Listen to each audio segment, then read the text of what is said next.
Opinion: Kashmir is not just a destination, it is a responsibility. A few weeks ago, I had an opportunity to walk through the narrow lanes of Pahalgam. While walking, I saw a group of schoolgirls trying to cross the road. A long line of tourist vehicles had jammed the area, and even a small medical emergency would have struggled to pass. One of the girls smiled and said to me in Kashmiri, "Sahab, yem visitor chaya imitsani katrakane bir karini sir, are these tourists here for us or just to crowd us?" That question stayed with me. Kashmir is healing. The scars of conflict still exist. Peace has begun to return to the valley, not just in security reports. One finds it in the way people smile again, open their doors, and return to life. But even healing requires balance. Today, the valley is facing a silent threat. The weight of over-tourism. And more than 2 crore tourists visited Jammu Kashmir in 2023. In peak season, some areas in the valley receive over 30,000 visitors a day. On the surface, this sounds like economic revival, and in many ways, it is. Families in tourism, transport, handicrafts, and hospitality have seen incomes rise. Young people in remote villages are now running homestays and travel apps. This is real, a welcome progress. But I have also seen the other side. In Sonamarg, I saw a woman carrying firewood forced to wait 20 minutes while an SUV convoy moved through. In Gulmarg, the meadows that once echoed with birds now echo with honking. The China trees are still, but the air feels restless. The valley is breathing faster than it should. Kashmir is not an unlimited space. It is a living, breathing ecosystem, spiritual, emotional, and environmental. And like every sacred space, it must not be entered unmindfully. Nanan 1. Environmental stress. The Dal Lake, once the jewel of Srinagar, is now shrinking, its water thickened with pollutants.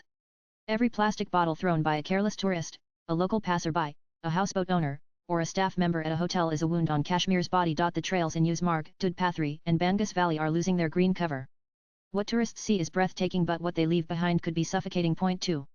Security and emergency concerns. I still remember the Amarnath Yatra of 2000 when a sudden strike left thousands stranded. I was in Anantnag then. Even the army and medical teams took time to reach some locations. Now imagine such an unfortunate incident with 10 times the number of tourists. Security management in a conflict-sensitive zone like Kashmir requires controlled variables, not chaos. Point 3. Social and cultural impact. Kashmiriyat is about warmth, respect, and balance. But when locals feel they are pushed off the road, priced out of markets, or ignored, helplessness can grow. Tourism must not make hosts feel like strangers in their own land. Point 4. Psychological well-being. Many of the children we care for in our homes at BWF have suffered trauma, losing parents to conflict or growing up in volatile environments. Overcrowded towns, traffic snarls, and loud urban behavior make them anxious. There must be space for quiet, for children to heal, for people to walk, to breathe. Nanan, the solution is not to restrict visitors but to redefine the way we welcome them.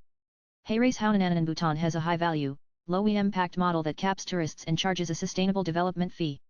Machu Picchu in Peru strictly controls the number of daily visitors.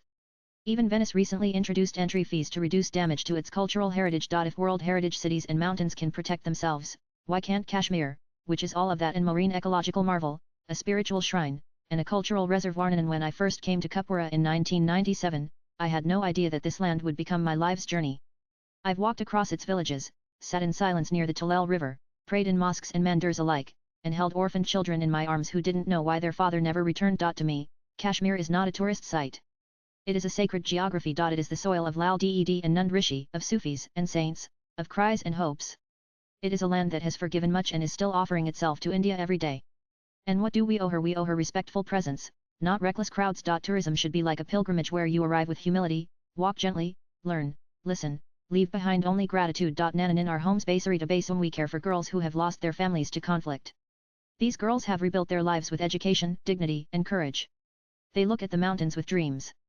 But some days, they ask, why is Kashmir treated like an amusement park? They are not asking to stop tourism. They are asking us to preserve what gives Kashmir its strength, its peace, its dignity, its space to grow. Nanan, we must remember to protect Kashmir is to protect her people, her peace, and her possibility. A cap on tourist numbers is not a barrier. It is a bridge to sustainability, to safety, to serenity.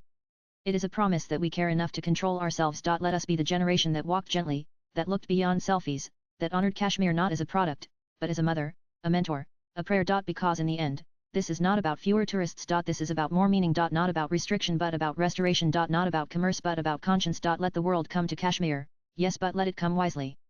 Let it come like a whisper, not a stampede. Let it come as if entering a temple. Swipe left for next video, and let us remember always, Kashmir is not just a destination. It is a responsibility. Adhik Kadam, founder of the Borderless World Foundation BWF, is a humanitarian and peace builder working for the welfare of orphaned girls and marginalized communities in conflict-affected regions of Jammu Kashmir.